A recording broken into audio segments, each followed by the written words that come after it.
السلام علیکم ورحمۃ اللہ وبرکاتہ۔ ناظرین و سامعین، استقبال ہے آپ کا بزم تھانوی یوٹیوب چینل پر۔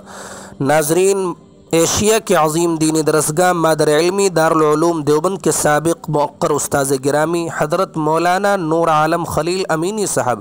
جو اپنے زمانے کے زبان و ادب کے بہترین شہسوار گزرے ہیں اور عربی ادب کے باوقار معلم گزرے ہیں، انہوں نے اپنی زندگی کے طویل تجربے سے بہت کچھ سیکھا ہے، بہت کچھ پڑھا ہے اور امت مسلمہ کے سامنے پیش فرمایا ہے۔ اسی طرح کا ایک واقعہ جو ہماری نظر سے گزرا ہے، ان کی سوانح حیات ہے۔ ایک شخص دل ربا سا، وہ اپنی سوانح حیات میں لکھتے ہیں کہ زندگی کے طویل تجربے نے مجھے اچھی طرح بتا دیا ہے کہ محض طلب علم کی محنت، تحصیل علم میں یکسوئی علمی لیاقت کی پختگی کے لیے شبانہ روز کی مصروفیت، مطالعے میں جی جان سے لگے رہنا اور کتابوں کا کیڑا بنے رہنا، پھر اس کے بعد علمی، تخلیقی، تدریسی و تربیتی خدمتوں اور تصنیفی و دعوتی سرگرمیوں کے نظر ہو جانا، یا اسی قبیل کے کاموں کا ہو کے رہ جانا، زندگی کے بڑھتے ہوئے پیچیدہ اور پریشان کن مسائل سے نمٹنے کے لیے کافی نہیں، بلکہ ان سعادت مندانہ سرگرمیوں کے ساتھ مسائل حیات کا سامنا کرنے کے لیے ایک خاص قسم کی ذہانت نیز ابنائے دنیا، مادے و مادے کے غلاموں، دنیاوی زندگی کے ماہرین،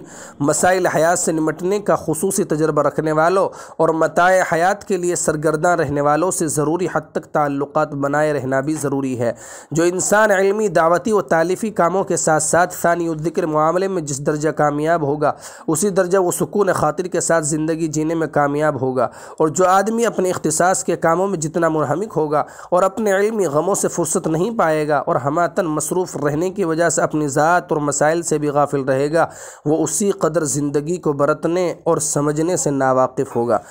تو حضرت کا یہ تجربہ ہمیں بہت کچھ سکھاتا ہے۔ اللہ تبارک و تعالی عمل کرنے کی توفیق عطا فرمائے۔ آپ یہ خبر سن رہے تھے بزم تھانوی یوٹیوب چینل کے تاریخی پلیٹ فارم پر۔ اگر آپ کو ہمارا چینل پسند آتا ہو تو چینل کو سبسکرائب ضرور کریں۔ شکریہ، جزاکم اللہ خیرا و احسن الجزاء۔